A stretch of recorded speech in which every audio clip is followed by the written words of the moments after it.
But first, let's go to the phones and say hi to Mark Patrick. Mark, what's up? Trying to figure out what rhymes with Foxborough. It's like orange. I don't think there's anything that rhymes with Foxborough, is there? No, Foxborough. No. Yeah, I can't do a propaganda song about that. I guess we could start with the Pats because our own Ben Sparks, who's the producer of our radio show, is a huge Pats fan. They're favored over the Colts, and I don't know. I don't mean to add to the propaganda, but I just learned through NFL security sources that Ben and Ricky Williams have been planting weed. Yeah. Well, between the hash marks, hash marks. The field's going to be a mess anyway. Well, they haven't covered the field. Yeah, what is this about now? They're cheating. They're not cheating. They deserve the right. They won 14 games. Well, Ben, explain this really fast. What are they doing up there in Foxborough? They let the field. They didn't cover the field, so it rained on the field. So it rained on the field, so now it's going to be muddy. Right. And why would the Pats want this? Because they tend to play better, and Manning doesn't tend to play well in this condition. In the mud. Aren't they growing potatoes, Ben? Yeah, I don't know. I don't know. They want to feed the fans. Yeah, they want to help out the tsunami victims. Yeah, they decided to start growing rice up there in Foxborough. That's what Foxborough looks like. It looks like tsunami. There are cars being pushed across the end zone, big trees, bodies on the field. Do you guys remember in '82 when Ron Meyer, who was just this side of being the coach in the longest yard, they were lining up a field goal attempt to win the game against Miami, and it was snowing like crazy, and he had the guy come out with the snowblower release. Yeah, the guy was work release. He was just out of prison, and what he was the one that plowed the field. Yeah, he came out with a little snowblower and made a little path right to the ball. It was one of those giant round brooms. Yeah, he just ran across it like some big dummy. Yeah, no one told him. He just did it on his own. Well, Ron Meyer. Yeah, right. But this doesn't seem very legal. Or at least very ethical. The NFL inspected the field, though, and they said it's okay. They did. I just read that online a little while ago. You know this is going to backfire. Of course, all the things like this always backfire. Manning's going to have the game of his career now because of this. You know that's what happens in these situations. They've got everything going. I mean, New England has everything going in their direction, though. To start that game at 4:30. On a Sunday afternoon, even if it's balmy, by the time it's 4:30, it's going to be cold. It's going to be cold. That's right. And then you're going to have that like mud ice combo. There's nothing more miserable than a wet, cold field. You're better off to have it frozen and snowing than you are wet and cold. Yep. I think. But. Yeah. You think the Pats are going all the way this year? No. It's the Steelers, right, bro? No, I really think it's the Colts. You think the Colts are going to get the job done? A lot of people think the Colts are going to win. The whole thing. If they get past this game, I mean, this is their Waterloo. They just can't beat New England. I think they've won twice in the last 15 times they've seen New England. And Peyton Manning's got some kind of weird psychological thing to overcome in this game. But if all of that, saying all of that, they've really lost the last two times they've played them in Foxborough just because of turnovers. So if they can stop that, I think they're a better team because New England's secondary is just beat up right now. Mm. Yeah, we're missing Ty Law and Poole, so yeah. But we'll see what happens. Oh, he's making the excuses. I'm not making any excuses. I get all the like a typical Boston fan. Nope. I love these Boston fans. Ben is doing what I think Colts fans are doing with the field thing. Yeah. I mean, everybody's setting up an excuse just in case it happens. All right. How about my Jets? Yeah. Oh boy. Come on, Mark. That's a tough Come on, nut. Mark. Help me out. How about the Jets? Do you own the Jets? I know. Don't you love how people do that? Don't you love when, for example... When they beat San Diego, they became my Jets. Oh, yeah, I know. I understand. And had they lost, it was those damn Jets. We do make fun of that. Like when the Red Sox won the World Series, everyone was calling Ben, congratulating him like he had something to do with it. Yeah. And Ben just said just now, he's talking about injuries to the team. He goes, well, we lost. We lost. We lost. That's true. I did say that. We, us. We do get carried away with our rooting, thinking that we really do have something to do with it. But if Pittsburgh, you're known as Leon Hess for most of the time, it's just your radio name. Right. If Pittsburgh takes out Pennington, they don't have a backup quarterback. I mean, because Quincy Carter's not even going to be with the team. Yeah, what's going on with all that, Mark? Well, Quincy Carter is his mom is ailing, sick. but they think he'll be back for the game. But Pennington will be ready for the game. He doesn't have the squirts anymore, right? Yeah, he had the flu all week, right? He had the flu. I'll tell you what. Diarrhea. He had diarrhea. He had diarrhea. He had a stomach ache. Maybe How about Belichick could guys- fly him up to Foxborough and let him have a little diarrhea action on the field to mix in with the mud. Oh, That would help the goal. I have seen the goal line NFL games where guys have had the squirts and they're playing on an artificial surface, so it's like there's no way that they can say, "Well, I sat down in a puddle." it's mud, yeah. Oh, you see it coming right through the uniform sometimes? Oh yeah, I've seen guys because in the NFL they just wear a jock Yeah. and that's it. A Oh, lot of those guys, the majority wear no hip pads or tailbone pads at all. So they just wear a jock and on those really fat linemen, it's not a good sight up close. who'd want to cover somebody and really get close to him if Well, there's he's always stinking like? Well, I think there's me. Yep. And there's always been stories of these guys that decide not to shower for a whole week and Yeah. make sure their breath is really bad just to throw off their opponents on the tragically, line. it's true. Huh? Tragically, that's true. Yeah. The thing is, they also have to ride like team planes and buses, which Oof. really makes guys want to sit next to them on those trips. So Yeah. quickly, what do you think? Jets, Steelers. Steelers? Yeah, I just think that home field advantage is going to be too much. Although the Jets gave Ben Roethlisberger fits first time they got together. But I just think the running game with the Steelers playing at home will probably be too much. But the Jets kind of struck me as one of those teams that for whatever reason, when it comes to playoff time, have kind of got some sort of edge working for them. For Yeah, that is weird. On it's paper, one of those weird you know- things. It's kind of inexplicable. Like you're not supposed to go to San Diego and win, right? Right, You're not right. supposed to go to Pittsburgh and win, right? Yeah, on paper it just doesn't make sense. They should lose, but then they have that weird thing going on where you can't count them out. It reminds me of the Falcons a few years ago when they went to the Super Bowl. And Yeah. You know, Yeah. We had the Falcons at the Super Bowl, and I'm sitting here waiting. right. What, did the show cut off at 10 o'clock again? well, no, I mean, if you guys remember, I mean, they win. Nobody thought they were going to win the first round. They went up and they won in Minnesota to win the NFC Championship game. And Gary Anderson missed the only field goal he'd missed all year long for Minnesota. And all of a sudden, the Falcons were in the freaking Super Bowl. and You know? everyone's... Then they got smoked, and everybody goes, "Well, how'd they get here?" Yeah, exactly. Who killed him that year in the Super Bowl? In the Super Bowl, Yeah, who was that year? That was was it Denver? No. St. Louis. No, Denver. That was Denver. Yeah, I think it was Denver's second time, right? You notice how knowledgeable we are, Mark? Yeah. Let's But, I mean, the Jets faked kinda it pretty remind good me on of that one, like didn't we? could go on a Not little exactly run. Mike and the Mad Dog Yeah, I here. know. So Calvin Hill is playing with who now? Yeah, we're just trying to get a quick football wrap. This isn't a sports program. We're all like, yeah, we'll go with that. The Falcons, sure. But how about that, though? If we went back, if we go back, it's easier to remember. Like, I can tell you the starting lineup for every major league team in 1969, Wow. but I can hardly tell you today because of the way guys are. It's same with football players. You mentioned Calvin Hill, because you can hear Howard Cosell saying all of them, can't you? Yeah. There used to be- Hello again, everyone. With the diminutive Opie in it. An incredible consolidation of talent on XM radio.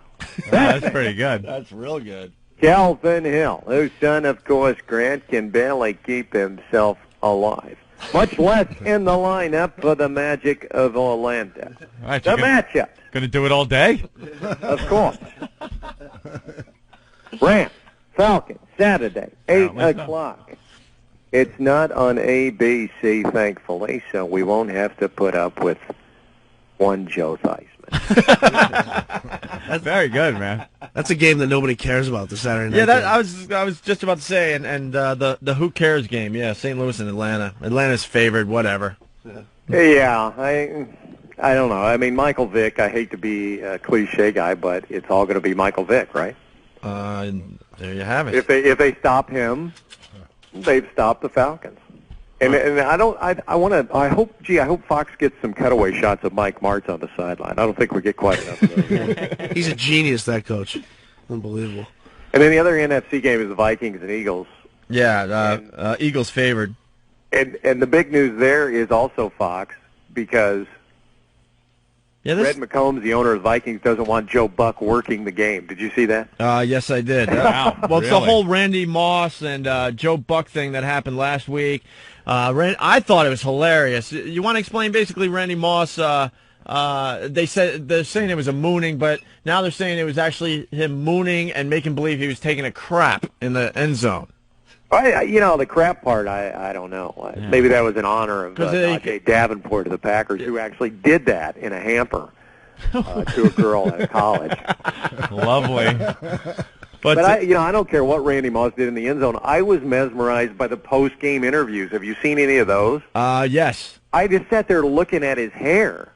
Yeah, I just couldn't get, and he wasn't paying attention to who was interviewing him, so he was bent down, like messing with his socks or his shoes or something.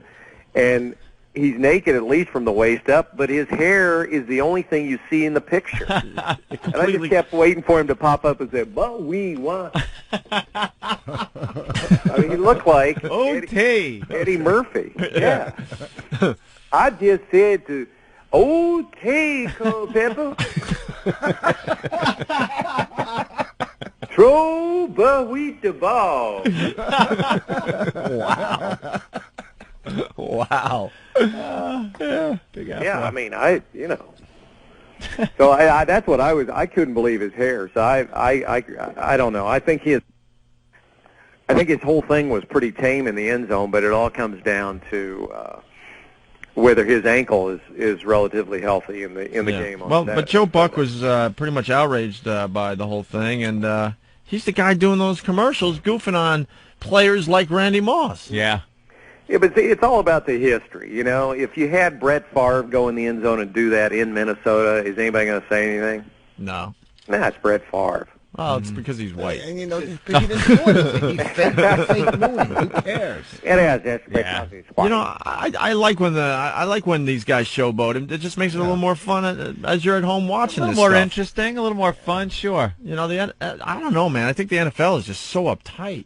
They don't like the dancing and the spite. They just don't like all that stuff. I love it. The celebrations.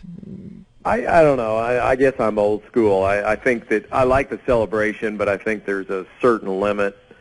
I mean, when it's so contrived, like all of Terrell Owens stuff, and when he goes out and dances on the star at Cowboy Stadium and stuff like that. Yeah, that's a bit much. We got Joe Horn on a cell phone. If it's a real exuberant show of celebration, I don't have a problem with that. Yeah. I used to like the Gastineau sack dance where he'd jump up and down and beat his girlfriend. Yeah, when he'd stick his foot in Brigitte Nielsen's face. No, you're right. Hey, now that's a sack dance. Have you seen her lately? Oh, Ooh, what a mess. Oh, God. She went from... that time is a bitch, huh? I'll tell you what, when Howie Long looks better than she does. She was a super babe back in the day, She was one of those real tall, blonde, just Amazon hot chicks. And now she's just this old hag. And now she's banging Flavor Flav. Flavor Flav. Ugh. I mean, you can't tell me that silicone doesn't ooze out and cause some kind of aging problem somewhere along the line. Yeah, she didn't hold up too well at all.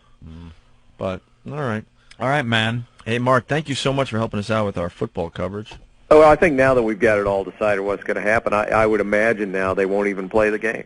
Because we know. There's really no need to now that my Jets and my Patriots have been taken care of in this room. Yeah, we got it in the bag. All right, so you're going with the Steelers, you're going with Atlanta, you're going with Philly? Yes. The Eagles over Minnesota, and the Colts over New England. Yes.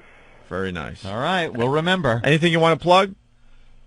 Well, don't forget that MLB's new network starts on XM sometime first week of February, we think. Yeah, that's going to be a lot of fun. A Yeah. lot of fun to check out. Cool. Any of the XM MLB staff be on steroids? Well, as a matter of fact, we have steroid testing, not like the new steroid testing policy in Major League Baseball, but we have to be on them. Yeah, that went down today, actually. Yes, the it did. The new steroid policy in Major League Baseball. Yes, Bud Selig has been very, very demonstrative. Doesn't that kind of get you when you see this get tough policy, right? And the guy that comes out and announces it sounds like Droopy Dog. The little worm. Yeah. We're getting tough on people like Barry Bonds and Jason Giambi. No more steroids. Oh, that's great. Yeah. One thing I found out, though, they're not going to test or they don't do anything for amphetamines in baseball. Isn't that odd? A little odd. Yeah. I'm always amazed that the things that are against the law aren't tested for. Yeah. No problem if you want to, snort up some crystal meth and go out there and whack a few at the wall. But I think we're going to see some home run records. I think we've seen the last of a lot of these home run records. Yes. These big guys are just not big anymore. I think Barry Bonds is going to lead the league next year with 28 homers. 28, huh? We're going back to the old days now. Because Anthony and we talked about this a couple weeks ago. These guys are running scared. Some of these guys are popping up on TV, and they look a lot smaller already. Emaciated. Well, I tell you what the interesting thing was with the human growth hormone, which was everybody just says steroids, but it was really this human growth hormone. Yeah. What it did was make their heads huge. Is that it? Seriously. Yeah, some of these guys. Barry Bonds went from more. There used to be, I know guys that work at New Era, the hat company that provides all the hats for Major League Baseball. Yeah. 10 years ago, there was one player in the big leagues that had a hat size of 8. And it was Bruce Bochy, who's the manager of the Padres. He just naturally had a head that they used to run NASCAR races around. I mean, it was big. Zimmer's hat wasn't that big? Who? The Zim. Oh, no. Zim's hat's got to be giant. That's got a plate in it that's keeping his standard 7.5. That huge So now pumpkin head. all these guys have big heads. But now, last year there was something like 48 guys that had over a size 8. That just doesn't happen. I've never heard that. Yeah. That little bit of that stat. So, That's a baseball stat every we haven't time you seen. talk about baseball, you want to start talking like the Major League Baseball play-by-play guys, don't you? Absolutely. Have you guys listened to Opie, Anthony, if I could? Have you guys ever noticed when you talk to these guys, they talk this way even when you see them like in church? It says in the book of Paul Simon, there are 50 ways indeed to leave your lovers. Well, again, everybody. Yeah, that affected baseball announcer voice, man. They all got it. Up. I just want to know what dinner's like at their house. Yeah, could you pass the mashed potatoes are delicious. That's the 5th time this season, darling, that you've fixed those. And my goodness, those Oritos are excellent. Each and every time we touch it, there's a ball lowered away. Goddamn, very good. That's good. Mark, thank you so much. All right, good to talk to you guys. We'll talk to you again soon. We love it. Thank you. Thank you. There he goes, Mark Patrick.